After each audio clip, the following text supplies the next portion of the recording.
How to verify Telegram account. So if you want to verify Telegram account, then what you need to do is first you need to open up your Telegram application. Once you open up your Telegram, now what you need to do is just simply go with search, which is on the top right.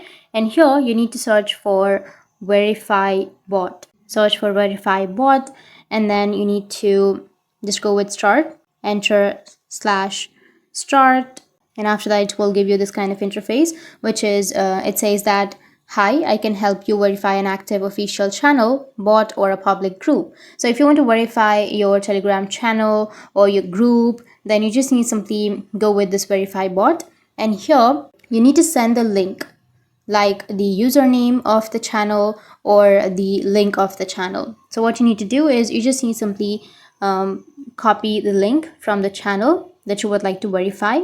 So you need to scroll down and then find the channel and go with the profile, go with the top right, which has that 3 dots, and tap on add member, and then tap on invite through group link and copy the link. Once you've copied, now you need to go back and paste it on the verify bot, or you can just simply enter https t.me and then the channel username, and after that it will verify your channel.